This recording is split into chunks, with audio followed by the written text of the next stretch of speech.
యానం ప్రజలందరికీ నమస్కారం. గత కొన్ని రోజులుగా యానంలో జరుగుతున్న రాజకీయ నాటకం ప్రజలందరూ కూడా గమనిస్తూనే ఉన్నారని అనుకున్నాను.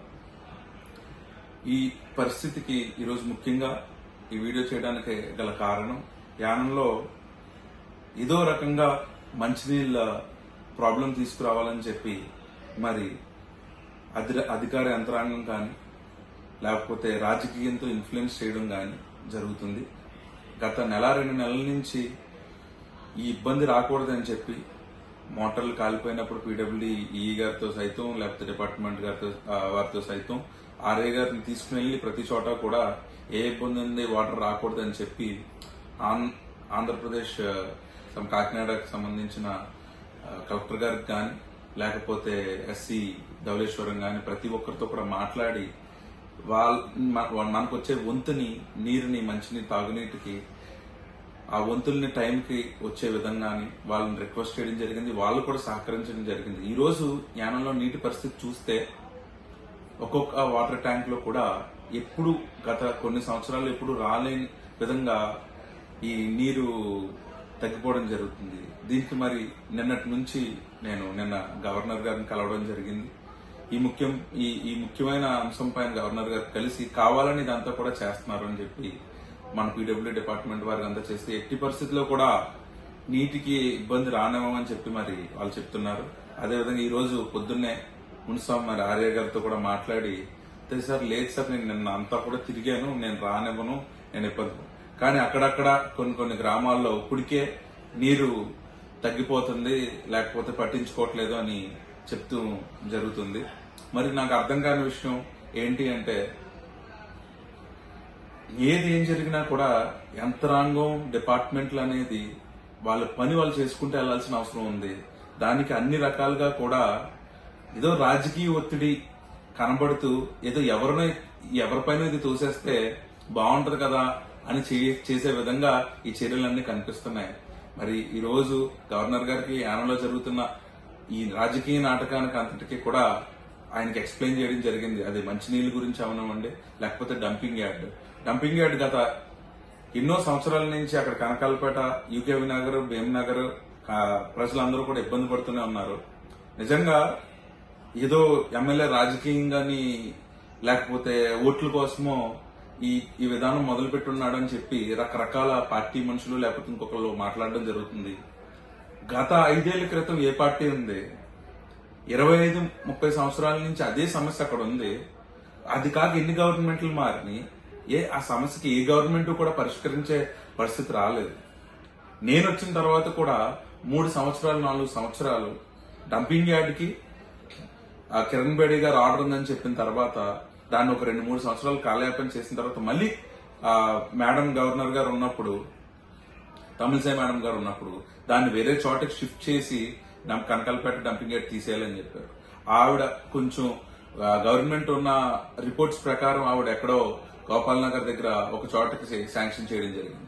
దానికి కూడా అదే ఏదర్ ఎక్స్ఎమ్మెల్యే అవనివ్వండి, నేను అవనివ్వండి, అక్కడ ప్రజలందరూ ఉండి దాన్ని కూడా అభ్యర్థిస్తూ అక్కడ ఉండకూడదు అని చెప్పి అన్ని రకాలుగా కూడా పబ్లిక్ మీటింగ్స్ లో కానీ ప్రతి దాంట్లో కూడా గవర్నమెంట్ వారు కండక్ట్ చేసిన దాంట్లో కూడా చెప్పడం జరిగింది.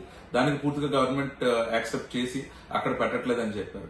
కానీ ఏదైతే కనకాలపేట డంపింగ్ యార్డ్ ని తీసేయమని చెప్పి ఆర్డర్ ఇచ్చారో, ఆర్డర్ ఇచ్చిన తర్వాత అక్కడ తీయకుండా ఆల్రెడీ అది తీసేసి ఆ లెగసీ వేస్ట్ అంటే ఇన్ని 30 సంవత్సరాల నుంచి వచ్చిన టన్నుల కొద్ది చెత్తని అక్కడ క్లీన్ చేయడానికి ఒక సంస్థకి ఇప్పించి వారికి పూర్తిగా కూడా అక్కడ ఉండకూడదనే విధంగా నేను చేస్తే, నన్ను ఈ ఆర్డర్ వచ్చిన తర్వాత గవర్నర్ గారు ఆర్డర్ వచ్చిన తర్వాత 2 నెలలని 2 నెలలు కాస్త 4 నెలలు, 4 నెలలు కాస్త 8 నెలలు, 8 నెలలు కాస్త 16 నెలలు, అలా సుమారు మళ్ళీ 2 సంవత్సరాల వరకు ఎండుకుని వచ్చారు. ఏదైనా టైం ఇమ్మంటే దానికి ఒక అర్థం ఉంటది. ఇది ఏంటంటే కావాలని ఎవరో దీనికి వెనకాలండి ఇది చేయడం తప్ప ఏమీ లేదు. గత 20 రోజులుగా ఎమ్మెల్యే ఆపేయమన్నాడు, చెత్త వేయిద్దా అన్నాడు.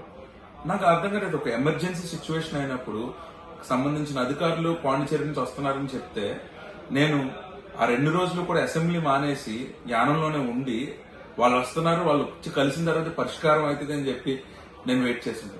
ఇప్పటికీ కూడా ఎవరు కూడా వచ్చింది లేదు.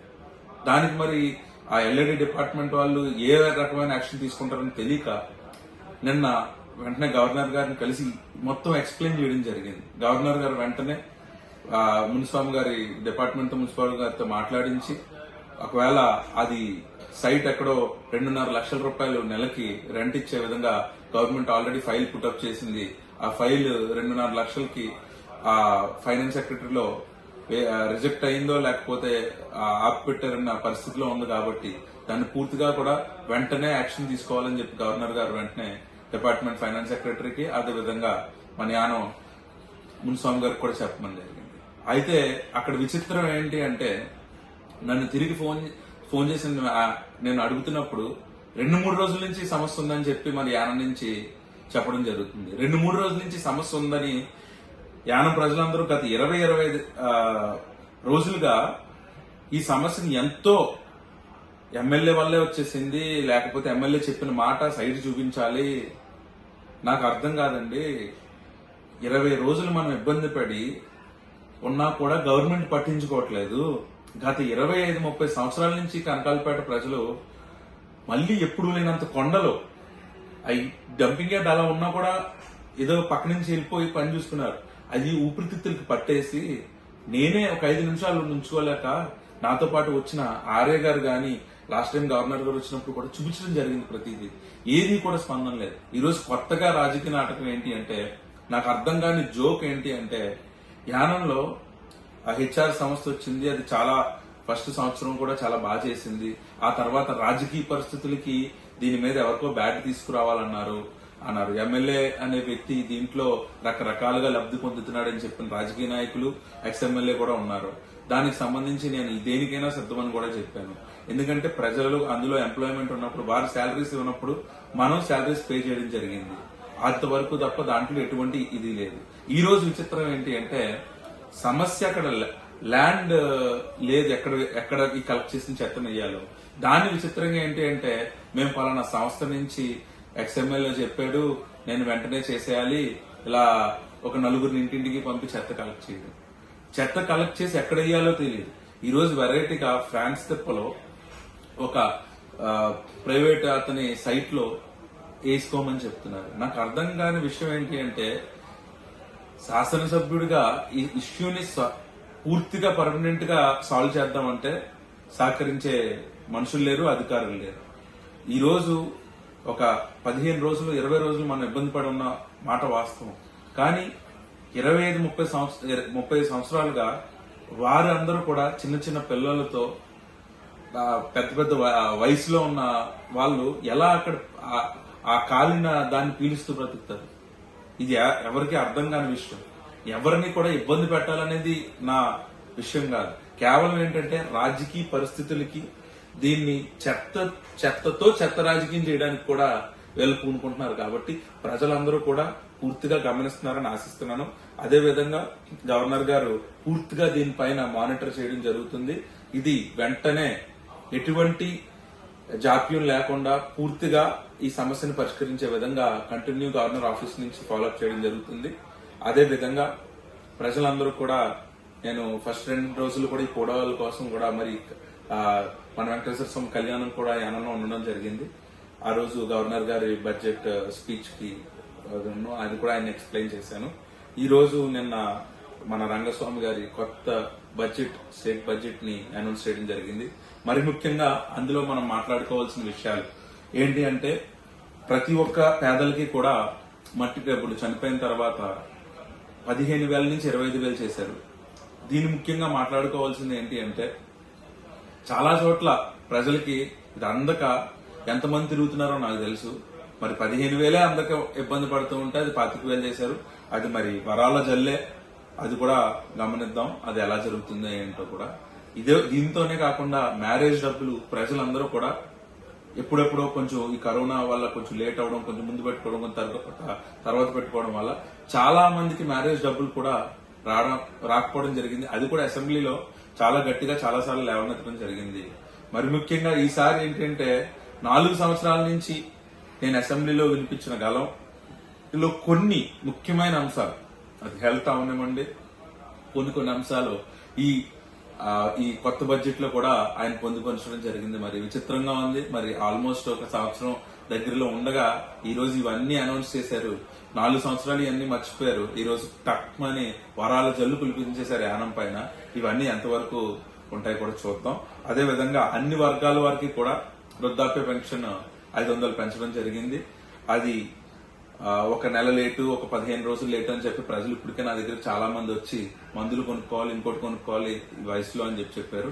మరి ముఖ్యంగా ఈసారి గవర్నమెంట్ 500 పెంచడం జరిగింది కాబట్టి, అదే విధంగా ఎస్సీ ఎస్టీ వితంతు పెన్షన్లు ప్రభుత్వ నిర్ణయం ప్రతి ఒక్కరికి కూడా అది కూడా పెంచడం జరిగింది. ప్రస్తుతం కేంద్రం 18 ఏళ్ల పైన వారికి 1000 రూపాయలు లేడీస్ అందరికీ కూడా ఇవ్వడం జరుగుతుంది. దీని గురించి మరి ముఖ్యంగా మాట్లాడుకోవాలంటే ఇది రంగస్వామి గారు వచ్చిన తర్వాత ఈ 1000 రూపాయలు అది పెట్టడమే మన ప్రజల వద్దకు చేరడానికే సంవత్సరంన్నర పట్టింది. ఒక నెల 1000 రూపాయలు పెడితే 3 నెలలు పడట్లేదు. మరి డబ్బులన్నీ ఎక్కడికి వెళ్తున్నాయి కూడా ఎవరికి అర్థం కాని విషయం.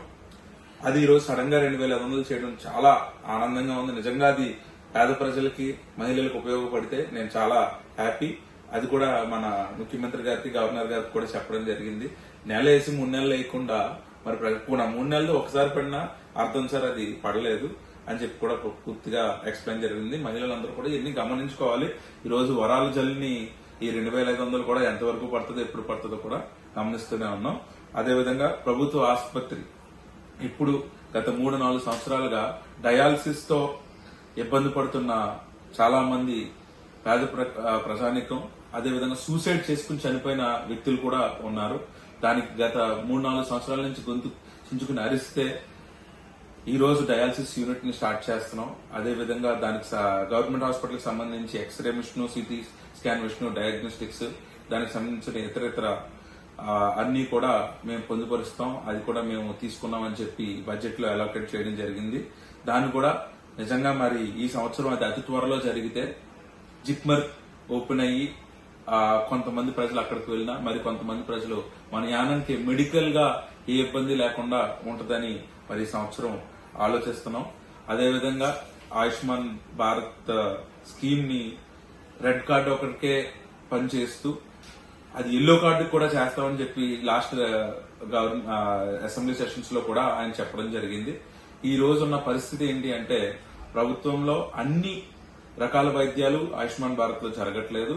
కొంతమందికి యాక్సిడెంట్ లో కొన్ని ఆపరేషన్స్ చేయట్లేదు. అదేవిధంగా ఎల్లో కార్డు కూడా ఇదైతే ఈ రేషన్ కార్డు సమస్య అనేది ఉండదు. ప్రతి ఒక్కరికి కూడా ఇద్దరికి కూడా ఒక 500-1000 రూపాయల డిఫరెన్సే ఉంది. అది కాకుండా హెల్త్ బెనిఫిట్ అనేది పూర్తిగా వస్తే పేద ప్రజలు అన్ని అందుతాయని చెప్పి ఆయన కూడా చెప్పడం జరిగింది. ఆయన లాస్ట్ బడ్జెట్ లో మరి పెట్టారు. అది ఇప్పటి వరకు ఎల్లో కార్డుకి అయితే ఇంకా వరించలేదు. అది కూడా పూర్తిగా నెక్స్ట్ జరిగే ఈ సెషన్స్ లో ఆయనకు కూడా చెప్పడం జరుగుతుంది. అదేవిధంగా చివరిగా వెంకటేశ్వర స్వామి గుడి గురించి మాట్లాడుకోవాలనుకుంటే దీని మీద ఉన్నంత రాజకీయం మన ఊర్లో ఎక్కడా ఉండదు. గత పాలకులు ఎంతైతే ఈ గుడిని పగలగొట్టారో ఈరోజు విచిత్రంగా ఏంటి అంటే రినోవేషన్ కి గవర్నమెంట్ బడ్జెట్ లో ఫండ్ అలోకేట్ చేస్తుంది అని చెప్పారు. దీన్నేమో కొత్త టెంపుల్ కడుతున్నామని చెప్పారు. ఇప్పుడు మళ్ళీ రినోవేషన్ అని చెప్తున్నారు. టెంపులే లేదు అక్కడ, రినోవేషన్ బడ్జెట్ అని చూపించారు. మరి ఇవన్నీ కూడా ఆలోచించుకోవాల్సిన విషయం ఎంతైనా ఉంది. దీని మీద కూడా పూర్తిగా ఈ నెక్స్ట్ జరిగే ఈ 15 రోజు అసెంబ్లీ సమావేశాల్లో కూడా ప్రతిదీ కూడా మాట్లాడి వాళ్ళ దగ్గర వచ్చిన సమాధానాన్ని ప్రజలకు తెలియజేస్తారని చెప్తున్నాను. ప్రతి ఒక్కరికి కూడా కేంద్రం ఇప్పటికే యానంలో ఎమ్మెల్యే ఫండ్స్ కానీ, నామినేటెడ్ ఎమ్మెల్యే ఫండ్స్ కానీ, లేకపోతే ఎంపీ ఫండ్స్ కానీ, మరి ముఖ్యంగా కొన్ని చోట్ల పీడబ్ల్యూడీ ఫండ్స్ కానీ, లేకపోతే ఇప్పుడు సిఎస్ఆర్ ఫండ్స్ తో కానీ గత 3-4 సంవత్సరాల పనులు జరగకపోయినా ఇవి రీసెంట్ గా ఒక సంవత్సరంన్నర నుంచి కూడా రోడ్లు, డ్రైన్స్ ప్రతి రూపాయిని కూడా ప్రాపర్ గా మిస్యూజ్ అవ్వకుండా, లేకపోతే రోడ్ వేయకుండానే వేసేసినట్టు, లేకపోతే ఎవరో సొంత స్వలాభాలకి చేసుకున్నట్టు కాకుండా పేద ప్రజలకి పూర్తిగా ఒక్కొక్కటి ఒక రోడ్డు, డ్రైన్, లేకపోతే అక్కడ ఉన్న తీరు బట్టి, అక్కడ ఉన్న పరిస్థితి బట్టి ప్రతి ఒక్కరికి కూడా అలోకేట్ చేయడం జరిగింది. అదే విధంగా కొత్తగా సెంట్రల్ నుంచి వచ్చిన సిఆర్ఎఫ్ ఫండ్స్ నుంచి మన పూర్తిగా అట్టకాయలంక నుంచి అక్కడి వరకు కూడా పూర్తి రోడ్డు ఈ బడ్జెట్ లో అమౌంట్ శాంక్షన్ చేయడం జరిగింది. అది కూడా మరి ఈ సంవత్సరం 8 నెలల కాలంలో పూర్తి చేస్తారని పీడబ్ల్యూ వారికి కానీ మిగతా డిపార్ట్మెంట్ వారికి కూడా చెయ్యాలి అని చెప్పి బలంగా సీఎం గారికి నెక్స్ట్ జరిగే అసెంబ్లీ సమావేశంలో కూడా చెప్పడం జరుగుతుంది. ఈ ముఖ్యంగా మాట్లాడుకోవాల్సిన విషయం ఏంటి అంటే ఇవన్నీ కూడా ఈ బడ్జెట్ లో ఇలాంటివి మేము గత 3-4 సంవత్సరాల్లో చదువుతూనే ఉన్నాం, అసెంబ్లీలో వింటూనే ఉన్నాం. ఈసారి మరి యానానికి కూడా కొన్ని అవసరమైన ఆయన చేస్తారని చెప్పడం జరిగింది. మరి ఇది ఎలక్షన్ హామీయో తెలియట్లేదు, లేకపోతే నిజంగా చేస్తారన్నది కూడా తెలియట్లేదు. అదే విధంగా ఆయనకి పూర్తిగా కూడా అధికారులు ఎలా అయితే కాలయాపన చేస్తున్నారో, లేకపోతే రాజకీయ ఒత్తిళ్లకి పని చేయకుండా ఉన్నారో అది కూడా గవర్నర్ గారికి ఎక్స్ప్లెయిన్ చేయడం జరిగింది. నెక్స్ట్ ఈ అసెంబ్లీ అయిపోయిన వెంటనే మరి కొన్ని ట్రాన్స్ఫర్లు, అదే విధంగా యానానికి ఈ 3-4 సంవత్సరాలు ఏవైతే కూడా ఇబ్బంది పడ్డారో నేను సుమోటోగా నేను మొత్తం మానిటర్ చేస్తాను అని చెప్పి ఆయన చెప్పడం జరిగింది. అదే విధంగా ఆయన మాటల్లో మరి ముఖ్యంగా ఎస్సీ సోదరులకి ఇళ్ల పట్టాలకి ఆయన ల్యాండ్ ఎక్విజిషన్ కానీ లేకపోతే ఫండ్ అలోకేట్ చేసి ఆ ఎస్సీ సోదరులకి దాని నుంచి పట్టాలు ఇచ్చే విధంగా ప్రతి నియోజకవర్గంలో చర్యలు తీసుకుంటున్నాం. యానంలో కూడా అది ల్యాండ్ ఎక్కడుంది ఏంటి, గవర్నమెంట్ ల్యాండ్స్ ఏంటి, లేకపోతే ఎక్విజిషన్ చేసి ఎస్సీ సోదరులకు మొత్తం ఇళ్ల పట్టాలు ఇద్దామని చెప్పి ఆయన ఉద్దేశం క్లియర్ గా ఎక్స్ప్లెయిన్ చేయడం జరిగింది. మరి ముఖ్యంగా ఆయన మాటల్లో గత మొన్న జరిగిన బడ్జెట్ స్పీచ్ లో ఆయన మత్స్యకారుల సోదరుల కోసం ఏదో చేయాలనే తపన ఆయన నిన్న చాలాసేపు ఒక 20 నిమిషాలు దీనిపైన ఆయన ఏవేమి వాళ్ళ ఇబ్బందులు పడుతున్నారు, వాళ్ళకి ఫిష్ క్యాచింగ్ వల్ల ఏ ఇబ్బంది పడుతున్నారని చెప్పి ప్రతి ఏరియాలో కూడా ఆయన వెళ్లి మన ఫిషరీస్ మంత్రి గారితో అన్ని అబ్జర్వ్ చేస్తారు. యానంలో కూడా లాట్ ఆఫ్ క్యాపబిలిటీ ఉంది టూరిజం కి అని చెప్పి కేరళ మాదిరి యానంలో బోట్ ఇది ఏర్పాటు చేస్తామని చెప్పారు. దాన్ని కూడా అన్ని రకాలుగా కూడా ఆయన సహకరిస్తానని చెప్పారు. ఎందుకంటే గత ఎన్నో మంది వచ్చి మారినా కూడా ఒక మంచి ఇనిషియేటివ్ ఆయనతో మాట్లాడుతుంటే గాని, ఆయన చెప్తుంటే గాని ఒక మార్పు తీసుకుని ఒక ప్రాబ్లం ని సాల్వ్ చేద్దాం అని చెప్పి ఆయన ప్రతి దాంట్లో కూడా సహకరిస్తున్నారు. కాబట్టి మరి ముఖ్యంగా ఈ మిగిలిన ఈ 8 నెలల సంవత్సర కాలంలో కొన్ని పనులు పూర్తిగా ఏ రాజకీయ ఇబ్బందులు అడ్డంకులు లేకుండా ముగుస్తాయని ఆశిస్తున్నాను. ప్రజలందరూ కూడా ఈ డంపింగ్ యార్డ్ ఇష్యూని అతి త్వరలో, అంటే ఈ వారం 15 రోజులు ఇక్కడ అసెంబ్లీ ఉన్న టైంలోనే అది ఫైనాన్స్ సెక్రటరీలో క్లియర్ చేయించి ఏ రాజకీయ ఇబ్బందులు ఉన్నా కూడా ఒక 15 రోజులు మనం ఇబ్బంది పడ్డామనేది వాస్తవం. ప్రజలందరూ కూడా ఎవరో వచ్చి హెచ్ఆర్ క్లీనింగ్ చేయట్లేదు అనేది ఇక్కడ సమస్య కాదు. కలెక్ట్ చేసుకున్న చెత్తను ఎక్కడ వేయాలి అనేది ల్యాండ్ సమస్య. బట్ ఊర్లో జరుగుతున్న విధానం ఏంటి అంటే ఎవరో కలెక్ట్ చేయట్లేదు, నేను ఇంచి క్లీన్ చేయించేస్తున్నాను అనే విధానం. అది సమస్య కాదు. క్లీన్ చేసే మనుషులు ఉన్నారు, చేసే వ్యక్తులు ఉన్నారు. ఇక్కడ విధానం ల్యాండ్ లేక ప్రజలు ఇబ్బంది పడుతున్నారు. దాన్ని పక్కదోవను బట్టి ఇదేదో కొత్తగా ఇంకొక కథ సృష్టిస్తూ తీసుకొస్తున్నారు. దాన్ని ప్రజలందరూ కూడా మరి అధికారులందరూ కూడా గమనిస్తారని, అదేవిధంగా మంచినీళ్ళ ఎదట వస్తే మాత్రం ఊరుకునేది లేదని, ఖచ్చితంగా ప్రజలందరితో కూడా తిరుగుబాటు ఉంటది. ఈ రోజు ఒక శాసనసభ్యుడిగా నన్ను నించోబెట్టి ప్రజలందరూ గౌరవించి ఒక యువకుడినైనా కూడా గెలిపించడం జరిగింది. అది కూడా పూర్తిగా గవర్నర్ గారికి ఎక్స్ప్లెయిన్ చేయడం జరిగింది. 4 సంవత్సరాల నుంచి నిర్వీర్యం చేయడానికి అనేక రకాలుగా కూడా ఎంత అయితే కూడా ఇబ్బంది పెట్టారో అందరూ కూడా ప్రజలు గమనిస్తూనే ఉన్నారు. దీన్ని బట్టి కేవలం ప్రజలు అర్థం చేసుకోవాల్సిన చివరిగా ఏంటి అంటే ఎమ్మెల్యే పైన బ్యాడ్ వస్తేనో, ఎమ్మెల్యే పైన బ్యాడ్ తెస్తేనో ప్రజల్ని మంచినీళ్ళ కోసమో, ఈ చెత్త కోసమో, ఇంకొక దాని కోసమో ఇబ్బంది పెడితే మనకేదైనా మనుగడ ఉంటదని చెప్పి మరి మాజీ గారు ప్రయత్నాలు చాలా ఇబ్బంది పడుతున్నారు. ముందు మీరు కూడా ఆరోగ్యం చూసుకుని మీరు ప్రజల్ని తప్పుదోవ పట్టించడానికి చూడడానికి నేను ఇప్పుడే వచ్చానండి. ఒక 3-4 సంవత్సరాలు తమరు 30 సంవత్సరాల నుంచి మీ భోగోతం చూస్తూనే ఉన్నారు. ప్రతి ఎలక్షన్ కి కూడా పేపర్ తిప్పి అయిపోయింది తెచ్చేసామని చెప్పిన విధానాలు 30 ఇవి అన్ని కూడా నేను వచ్చిన తర్వాత మొదలైనవి కాదు సార్. ఇవన్నీ కూడా తమరున్నారు, తమరు చెయ్యలేక, యానాన్ని సింగపూర్ చేయలేక, యానాన్ని ఏదో చేసేస్తానని చెప్పి అవన్నీ మీరు చేయలేక ఈ రోజు మీరు పెట్టిన ఈ ఇబ్బందులన్నిటికీ, ఈ ప్రాబ్లమ్స్ అన్నిటికీ కూడా పర్మనెంట్ సొల్యూషన్ తీసుకురావడానికి నా తాపత్రయం తప్ప కాలయాపన చేసి పబ్బం గడుపుకోవడానికి కాదని తెలియజేస్తూ ప్రజలందరూ కూడా గమనిస్తారు. ప్రతి ఒక్కరికి కూడా ఏ ఇబ్బంది ఉన్నా మీ అందరికీ కూడా అర్థం చేసుకుని కొంచెం గమనించాలని ఆశిస్తూ మీ వల్లపల్లి శ్రీనివాస షో.